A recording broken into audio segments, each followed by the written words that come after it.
Okey, terima kasih untuk package dan juga pelaporan berkenaan scam ataupun penipuan secara dalam talian melalui penipuan dalam pelaburan. Seterusnya juga kita nak bercakap tentang seringkali kita bercerita melalui beberapa platform lain berkenaan tentang security makanan dan juga bagaimana dalam isu security makanan ini sebuah institusi iaitu institusi zakat boleh dijadikan sebagai penyedia dan juga platform bagi memenuhi dan juga menangani masalah ini. Kita akan terus saja bersama dengan Dr. Muhammad Hafiz Badrul Zaman yang juga merupakan Ketua Unit Pendidikan Syariah dan Undang-Undang Perniagaan Islam Syura di Pusat Pengajian Undang-Undang UUM Colgis University Utara Malaysia. Assalamualaikum, selamat pagi Doktor.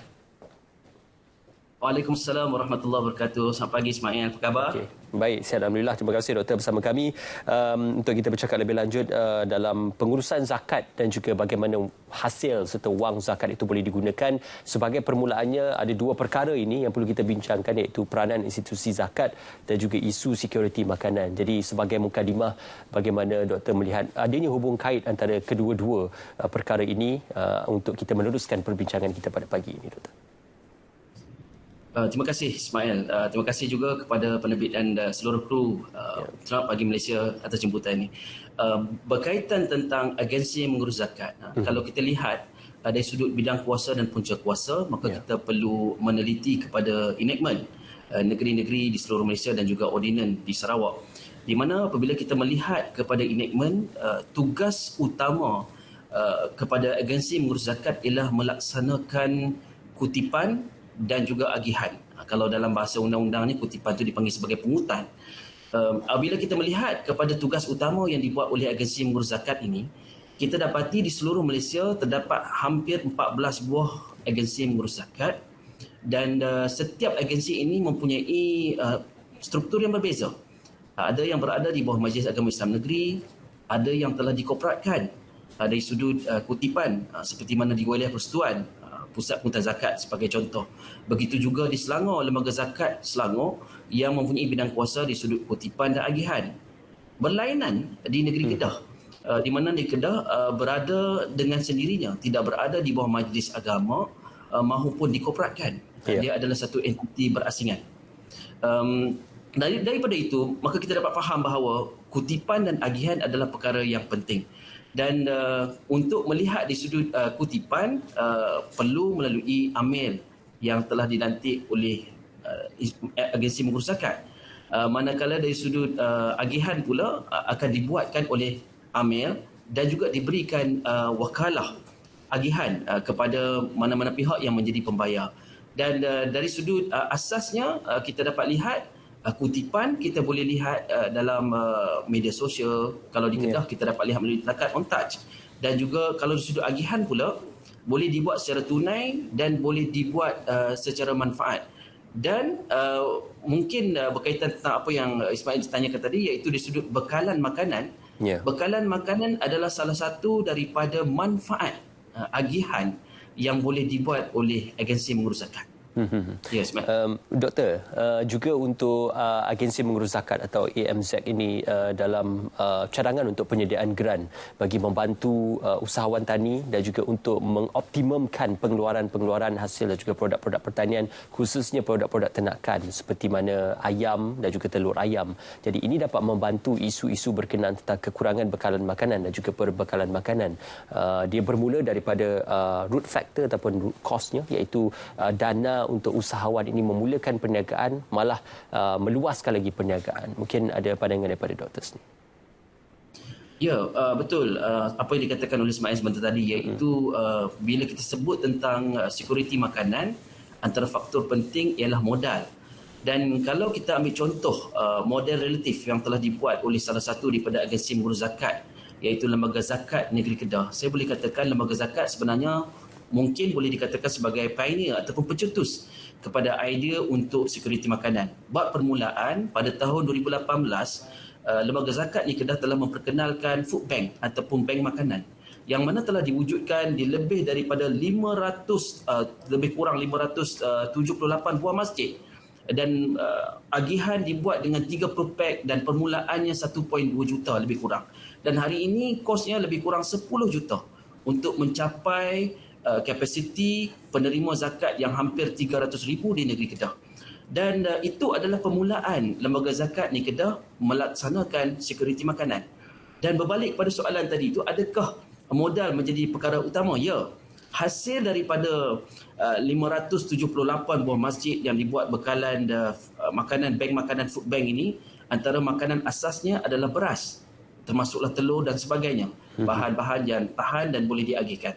Dan hasil daripada itu, maka lembaga zakat ni Kedah telah membuat satu idea yang baik, bekerjasama dengan Kementerian Pertanian dan Industri Makanan MAFI, iaitu mewujudkan smart sawah berskala besar ataupun sebut sebagai smart SBB untuk asnaf, di mana smart SBB untuk asnaf ini telah membuka peluang kepada para asnaf untuk menjadi peserta memanfaatkan tanah lembaga zakat Negeri Kedah hampir 200 hektar.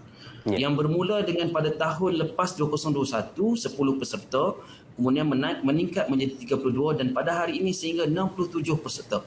Dan untuk makluman Ismail, hasilnya sangat memberangsangkan kerana peserta-peserta yang semuanya daripada asnaf, mereka pada asalnya mendapat maksudnya pendapatan lebih kurang 1,200, hari ini pendapatan mereka sehingga mencapai 3,700 semusim, hasil daripada tuaian padi yang ditanam dengan kerjasama daripada MAFI dan juga Institusi Perbankan Islam di Malaysia.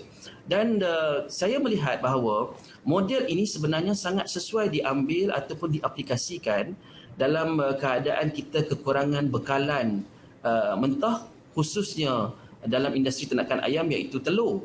Dan saya merasakan bahawa ini adalah satu keadaan yang faktor mendesak di mana agensi mengurus zakat sebenarnya boleh memanfaatkan hasil kutipan dibuat secara agihan, dan agihan itu dalam bentuk manfaat diberikan satu geran-geran pembangunan usahawan ternakan ayam untuk menghasilkan telur-telur.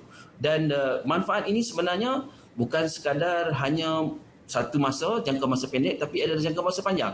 Kerana kita memberikan peluang kepada asnaf untuk bekerja, berdikari dan keluar daripada kemampuan asnaf menjadi usahawan yang berjaya. Konsep ini yang boleh diaplikasikan ataupun boleh diadun dan juga boleh dilihat bagaimana agensi mengurus zakat di negeri-negeri lain boleh juga mengikut kepada rujukan lembaga zakat negeri Kedah untuk perihal berkenaan tentang isu sekuriti makanan dan juga isu berkenaan usahawan tani ini. Jadi apa mungkin model-model ini boleh diguna pakai dalam usaha kita untuk melihat ada pembaharuan dari segi modus operandi agensi mengurus zakat ini, Doktor? Saya bersetuju dengan pandangan itu. Kerana kutipan, sebagai contoh, di Selangor kita ada hampir 800 juta kutipan zakat. Begitu juga di negeri Kedah hampir 300 juta.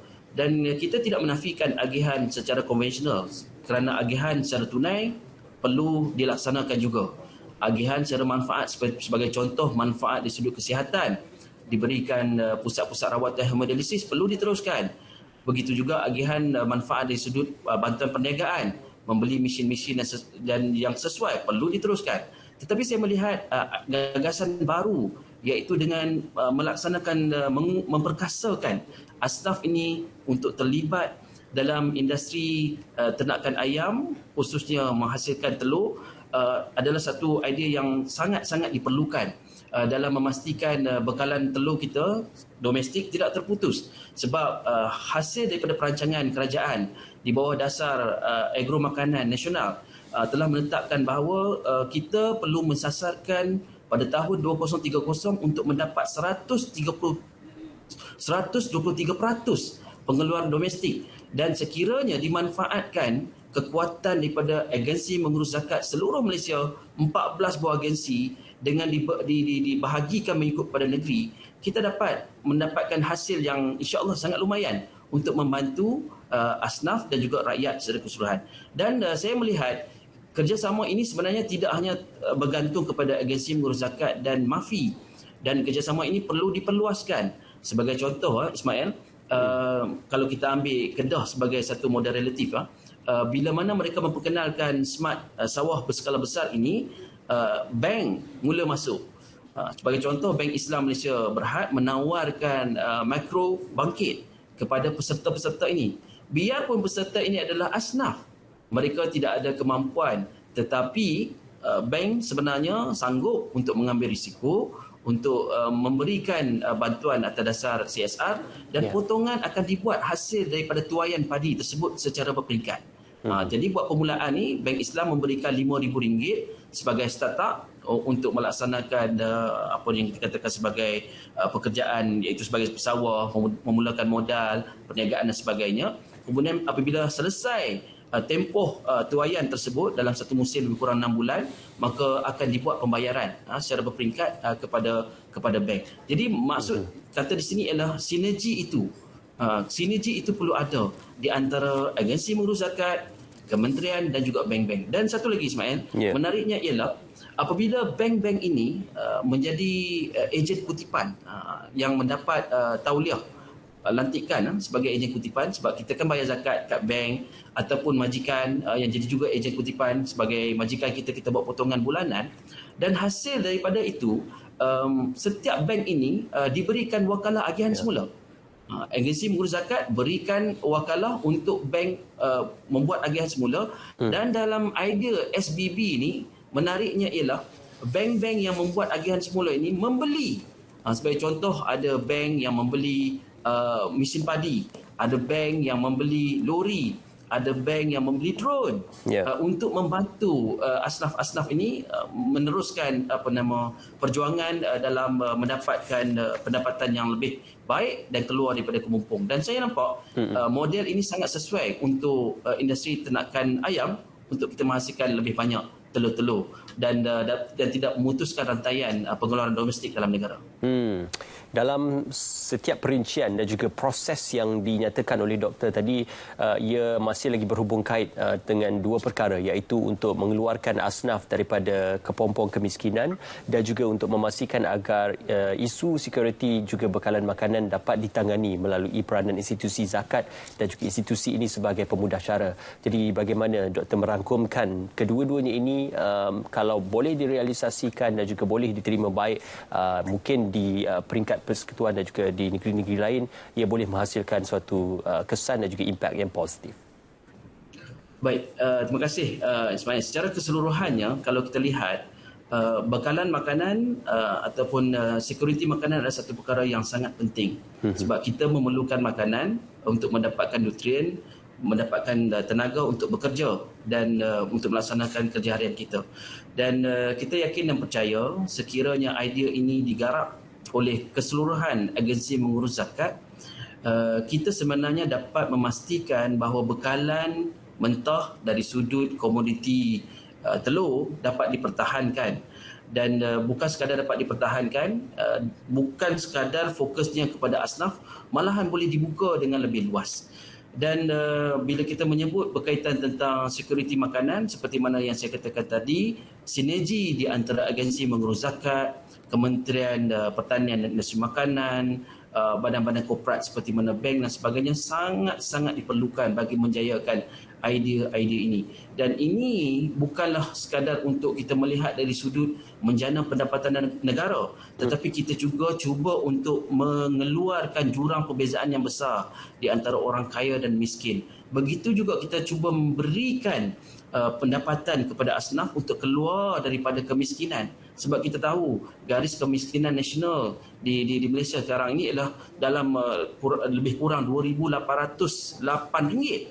Dan itu adalah satu jumlah yang bagi saya sangat kecil sekira dibandingkan mereka yang duduk di bandar dan sebagainya. Jadi idea ini perlu digarap dengan baik untuk memastikan bahawa peluang pekerjaan itu wujud, ekosistem itu ada, dan juga asnaf ini boleh keluar daripada kumpulan asnaf menjadi pembayar zakat pada masa akan datang. Dan satu sebagai kesimpulannya, Saudara Ismail, saya suka dengan satu pepatah Cina yang menyebut, kalau kita berikan seseorang seekor ikan, sudah pasti orang itu akan kenyang seharian.